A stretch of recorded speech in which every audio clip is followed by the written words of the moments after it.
উপনির্বাচন যেগুলো বাকি রয়েছে দুটো, সেগুলো আমরা আশা করতেছি যে পহেলা বৈশাখের আগেই করার, কারণ পহেলা বৈশাখে সব সাধারণত ঝড় বৃষ্টি হয়, এর আগে করার জন্য আমরা চেষ্টা করতেছি এবং আমরা আশা করি যে করব ইনশাল্লাহ।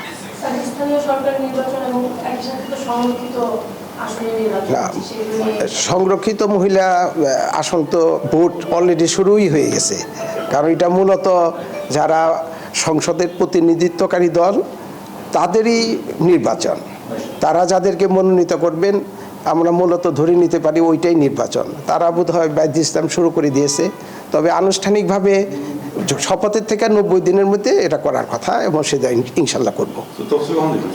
শিগগিরই দেব, 90 দিনের মধ্যে আমার সময় তো আছে। আর ভোটাভুটি অলরেডি শুরু হয়ে গেছে যদি বলেন, কারণ পার্টিরা কী করবেন, তারা যে নমিনেশন দেবেন দ্যাট ইজ অলসো ভোটাভুটি, আমরা এটা ফর্মালি করব। স্থানীয় সরকারের আমার জানা মতে যে অর্ডিন্যান্স করে যে মেয়র প্রার্থী যেটা পার্টি নমিনেটেড সেটা বাদ দেওয়া হয়েছে।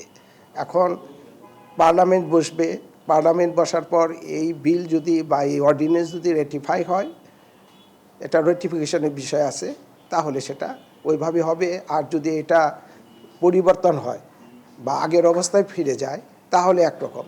আমরা we are waiting for parliament session. শুধু পার্লামেন্ট যখন বসবে এই আইনটাকে আমরা দেখব, যে আইন বর্তমানে অর্ডিন্যান্স করে পার্টি নমিনেটেডের বিষয়টা বাদ দেওয়া হয়েছে, সেটা যদি আবার ঠিক থাকে, এই আইনটা যদি পার্লামেন্টও ঠিক রাখেন তাহলে ওইভাবে হবে। আর যদি এটাকে আবার পরিবর্তন করে তাহলে অন্যরকম হবে। কাজে আমরা এখন পার্লামেন্টের দিকে তাকিয়ে আছি, পার্লামেন্টে এই অর্ডিন্যান্সের ব্যাপারে ওনাদের মতামত পাওয়া গেলেই, পার্লামেন্টের সিদ্ধান্ত পাওয়া গেলেই পরে ভোট হয়ে যাবে।